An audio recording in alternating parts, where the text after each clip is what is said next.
Boy, you're not farming. You're littering.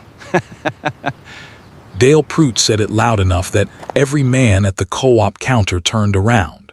He held up a torn flap of cardboard between two fingers like it was something he'd found in the gutter. This what you call soil science? Cardboard boxes from the liquor store, laid out in Ruth Callahan's garden, like she's raising a landfill instead of tomatoes? Laughter. Somebody's hat came off and slapped a knee. Eli didn't answer. He kept loading the flatbed cart, 6 more bundles of flattened boxes, string-tied, dusty from behind the feed store. Cat got your tongue? Or you just don't have an answer, because there isn't one. Dale stepped closer, close enough that Eli could smell the coffee on his breath. 16 years old, and you're gonna tell this whole county you know something about dirt that your granddaddy's whole generation never figured out? Dale turned to the room, arms spread, playing to them now. Y'all know what happens to a garden covered in wet cardboard. It rots. It molds. It kills everything under it. This boy's about to finish off the last thing that farm's got going for it. Dale leaned in one more time, voice dropping just for Eli. Your grandmother's 3 payments behind at my bank. You want to spend what's left of her time farming, or you want to spend it watching cardboard turn to mush while the bank finishes what you started. He dropped the flap of cardboard on the ground at Eli's feet and walked out into the sun. Here's what Dale Prout didn't know standing in that parking lot, laughing with his friends. That joke of a garden wasn't a mistake. It was the only thing standing between Ruth Callahan and losing 60 acres that had been in her family since 1911, and the boy laying down cardboard in the dirt knew something about that soil that the bank, the co-op, and every man in that store was about to find out the hard way. If you're sitting there right now already wanting to reach through the screen and shake some sense into Dale Prout, hit that subscribe button and drop a comment telling me what city, what country you're watching this from. I want to see how far this thing reaches before it's over. Because the American farmer exists for exactly this moment. Stay with us. Because what happens next to Dale Prout, I promise you, was worth every second of that. 3 weeks earlier, Eli Callahan hadn't planned on becoming the most talked-about teenager in Comfort County. He just wanted to keep his grandmother's garden alive. Ruth had raised him since he was 7, since the accident that took his parents on a county road nobody bothered to repave. She taught him to can tomatoes, to read a sky before a storm, to never plant beans before the last frost date, no matter how warm April felt. The garden behind their farmhouse wasn't decoration.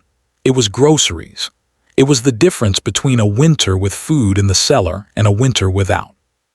But here's what nobody at that co-op understood. This past year, the drought hadn't just dried up Comfort County's cornfields.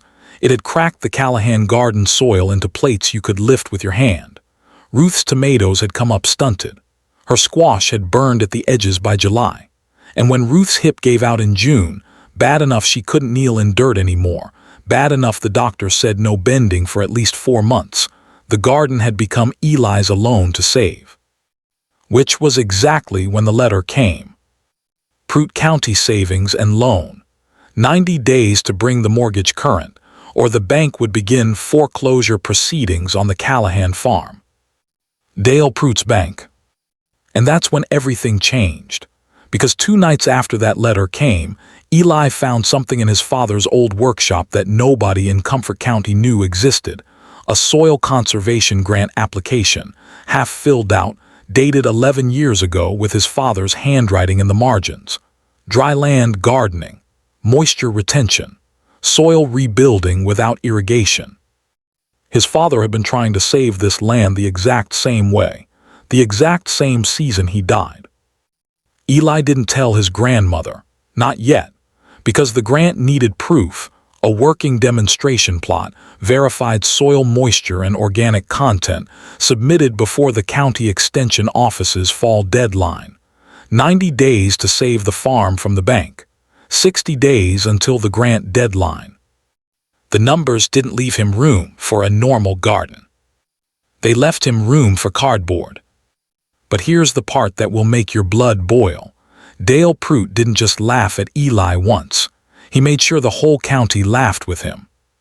By that Friday, Somebody had posted a photo from the co-op parking lot, cardboard boxes stacked on Eli's cart. Callahan Compost Company scrawled on a sticky note somebody stuck to the pile as a joke. It made its way around 3 group chats and the Comfort County Facebook page before noon. Comments piled up. Guess that's one way to go bankrupt slower. Somebody call this kid's guidance counselor. Ruth Callahan deserves better than this. Eli read every single one, standing in his father's old workshop, phone light the only light in the room. He didn't cry. He'd stopped letting himself do that in front of screens a long time ago. He went back out to the garden the next morning before sunrise and laid down 40 more square feet of cardboard, wetting each sheet down, weighting the corners with stones from the creek bed. Nobody was awake yet to laugh. Nobody in that room saw what was coming next, because 2 days later, Dale Prout used more than words. He called an emergency meeting of the county extension board, the same board that would decide whether Eli's grant application even got read.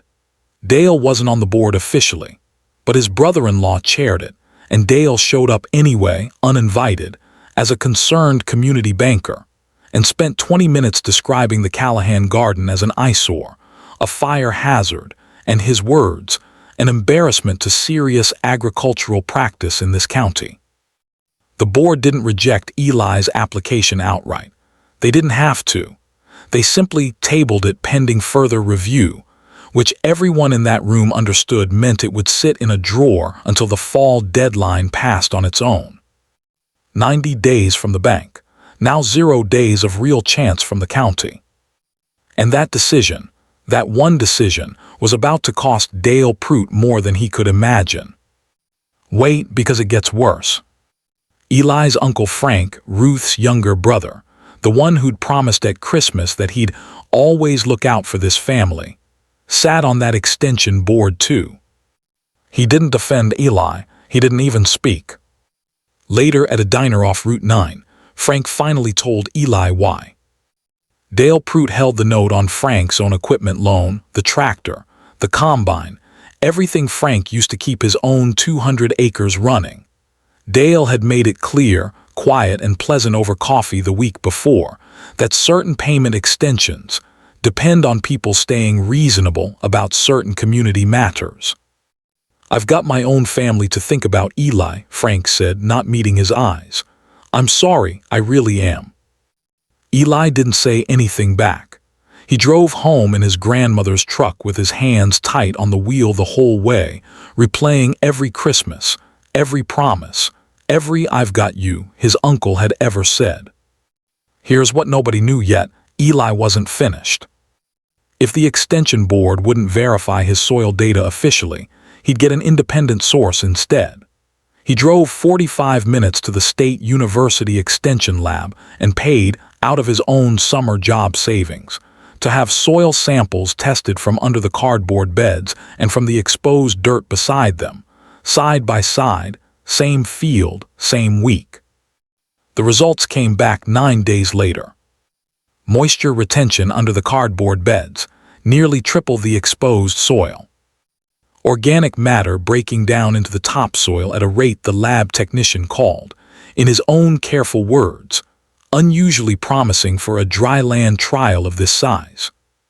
For the first time in weeks, Eli let himself believe it might actually work.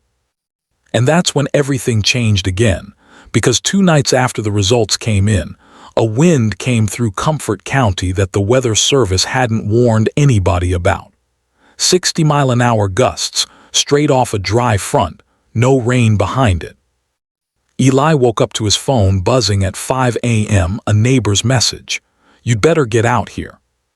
He ran out into gray half-light to find half his cardboard beds torn loose, sheets scattered across 2 fields, tangled in the fence line, plastered against Dale Prout's property line on the other side of the creek, right where Dale's morning dog walk would take him past it in about an hour.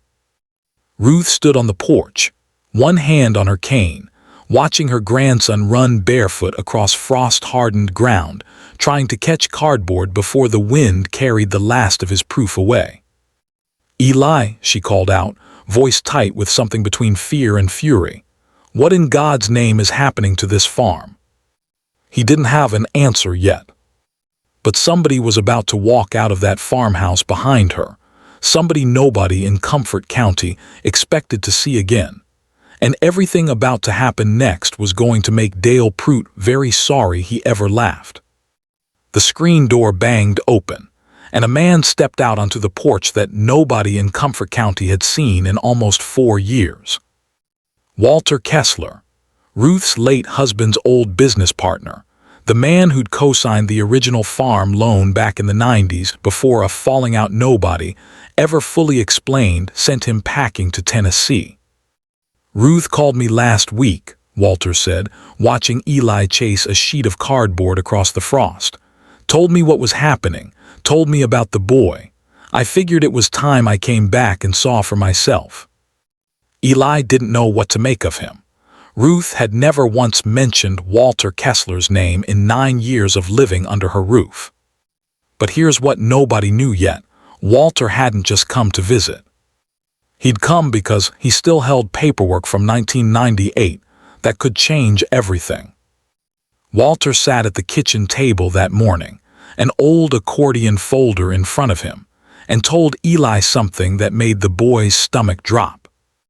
"Your grandfather and I didn't just co-sign that original loan together," Walter said. "We filed a mineral and water rights easement on 60 acres of this property back in '98, the same soil conservation trial your daddy was working on years later. Matter of fact, that easement's never been touched since. Dale Prout's bank holds your current mortgage, but that easement means the bank can't foreclose on the whole property without my signature releasing it first." Eli stared at him. "Why didn't anybody know that?" "Because your grandfather and I stopped speaking before we ever filed the release paperwork properly at the courthouse. It's sitting in a drawer in Franklin, Tennessee, same as your grant application's probably sitting in a drawer here." Walter tapped the folder. "Dale Prout's been running this bluff on your grandmother for months, assuming nobody remembered this existed. I remembered. But here's what nobody knew yet. That easement alone wasn't enough. Walter's signature could slow the bank down. It couldn't stop it. And it definitely couldn't fix the extension board tabling Eli's grant or the soil samples now half destroyed across 2 fields. 2 problems, 1 partial answer, and Dale Prout didn't know any of it was coming yet. Here's the thing. Eli didn't wait around hoping the easement alone would save the farm. He spent the next 4 days doing something that would have seemed impossible 2 weeks earlier, rebuilding the demonstration plot from scratch, this time not alone. Word had gotten out through Walter, through Frank's guilty conscience, through neighbors who'd seen Eli running barefoot across a frozen field at dawn trying to save his own work. 6 people showed up that Saturday morning. Neighbors who'd laughed at the co-op joke online now standing in Ruth Callahan's garden with work gloves on, laying fresh cardboard, weighting corners with cinder blocks this time instead of creek stones. One of them was the lab technician from the university extension office, off the clock, curious enough about his own test results to drive out and see the trial in person. "This isn't nothing, kid," he told Eli, crouched over a bed, running dirt through his fingers. "I want a second sample set, and I want to be there myself when you present this to the board." For the first time since the letter from Dale's bank arrived, Eli let himself believe justice might actually be possible, not just survival, but justice. Nobody in that garden saw what was coming next. Because that same Saturday afternoon, while Eli was on his knees resetting a cardboard bed, his grandmother's phone rang inside the farmhouse. It was the bank. Not a letter this time. A phone call, direct from Dale Prout himself, informing Ruth that, due to irregularities discovered in a recent property review, the foreclosure timeline was being accelerated. 30 days, not 90. The notice would be posted publicly at the courthouse steps and printed in the county record the following week, same as every foreclosure notice in Comfort County's history. Public in the paper, with Ruth Callahan's name and address for the entire county to read over their morning coffee. Ruth hung up the phone and sat down hard in her kitchen chair, cane across her lap, staring at nothing. And that decision, Dale's decision to move that fast, that publicly, that personally, was the mistake that was about to cost him absolutely everything. Because what Dale Prout didn't know, standing in his office congratulating himself on a job well done, was that Walter Kessler's easement paperwork named him, by name, as a required signatory on any property transfer or foreclosure action involving those 60 acres. Dale had just accelerated a foreclosure he legally could not complete. And he had no idea yet. That night the garden was quiet. No wind, no laughter from a parking lot. Just Eli sitting on the porch steps beside his grandmother, both of them looking out at rows of cardboard beds catching the last orange light of evening. "Your father used to sit right here," Ruth said quietly. "Same spot, same time of evening, trying to figure out how to save this land before it took the best of him instead. Did he ever figure it out?" Ruth was quiet a long moment. "I think you just did, baby. I think you just did what he couldn't finish." But here's what nobody knew yet, including Eli. The foreclosure notice hadn't just been sent to the county record. Dale Prout, still certain he held every card, had also personally requested that the extension board schedule Eli's tabled grant hearing for that exact same week. The same week the foreclosure notice would run in the paper, so the whole county would see, side by side, a foreclosed family and a rejected teenager's science project. He wanted it public. He wanted witnesses. He wanted it to be the final word on cardboard boxes in a co-op parking lot. He had absolutely no idea he was about to hand Eli Callahan the exact stage he needed. The extension board meeting was moved to the high school auditorium. Nobody had planned for that many people to show up, but between the foreclosure notice printed in that Thursday's paper and the online argument still simmering since the co-op photo, half of Comfort County wanted to see this play out in person. Eli sat in the front row between Ruth and Walter Kessler, a folder of soil data on his lap, the university lab technician sitting one row back with his own copies of the same results. Dale Prout sat near the front too, 3 seats down, in a suit he didn't usually wear to co-op runs, already talking quietly with his brother-in-law before the meeting even started. The board chair called the session to order and moved straight to the tabled agricultural matter. Eli's grant application, 6 weeks overdue, still sitting exactly where Dale had left it. "Before we vote on whether to formally deny this application," the chair said, "Mr. Prout has asked to make a brief statement to the board." Dale stood, buttoned his jacket, and turned to face the room instead of the board, the same move he'd made at the co-op counter weeks earlier. "I think everybody here already knows my position," Dale said, voice pitched to Carrie to the back row. "This isn't agricultural science. This is a teenager throwing cardboard on his grandmother's dying garden and calling it innovation because he doesn't want to admit the family farm is finished." He let that land, glanced toward Ruth. "I don't enjoy saying that, but somebody in this county has to be honest before we waste public grant money on a science fair project." A ripple of laughter moved through part of the room, smaller than at the co-op, but there, enabled again by an audience willing to let it happen. "And frankly," Dale added, turning finally toward Eli, delivering what he clearly intended as his final word on the matter, "I think everybody in Comfort County will remember this as the week the Callahan farm finally ran out of excuses." He sat back down, straightened his tie, and waited for the vote. He had absolutely no idea what was coming next. Walter Kessler stood up first. "Before this board votes," Walter said, "I'd like the record to reflect that I hold a 1998 mineral and water rights easement on the 60 acres in question, an easement nomming me as a required signatory on any transfer, sale, or foreclosure action involving this property." He set a certified copy of the filing on the table in front of the board chair. filed properly at the Comfort County Courthouse this past Tuesday. Mr. Pruitt's bank initiated foreclosure proceedings on this property 9 days ago without my signature. That foreclosure is not legally valid. The room went dead quiet. Dale's face changed color before he even opened his mouth. That easement lapsed years ago, that's not. It's recorded, current, and verified by County Council yesterday afternoon, Walter said calmly, sliding a second document across the table. Your bank's legal department already has a copy. I made sure of that this morning. But here's what nobody knew yet. Walter wasn't finished, and neither was the lab technician now standing up behind Eli. I'd also like to enter into record, the technician said, verified soil analysis from the Callahan demonstration plot, conducted independently by the State Extension Lab.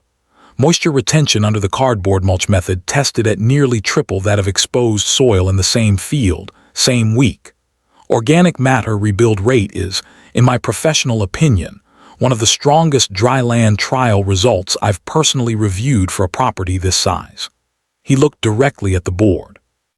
This application should never have been tabled. It should have been fast-tracked. And then Eli stood up. There's one more thing, he said, voice steadier than he expected it to be. He held up a single page. This is my father's original grant application from 11 years ago, a soil conservation trial for this same property, using this same dry land method, submitted to this same extension board the year he died. It was never processed either. He looked at Dale. I didn't invent something crazy in a parking lot. I finished something my dad started before this county ever got the chance to laugh at him too. Nobody in that auditorium saw what was coming next, except it was already happening, right in front of them. Dale Pruitt stood up fast, chair scraping loud against the floor. This is a coordinated ambush. This doesn't change the fact that the loan is in default, regardless of some paperwork from Mr. Pruitt. The board chair's voice cut through, flat and final. Sit down. Dale didn't sit down. He looked around the room instead, the same room, the same audience that had laughed with him 3 weeks ago at the co-op, and found something very different looking back at him now. Neighbors who'd shown up Saturday morning with work gloves.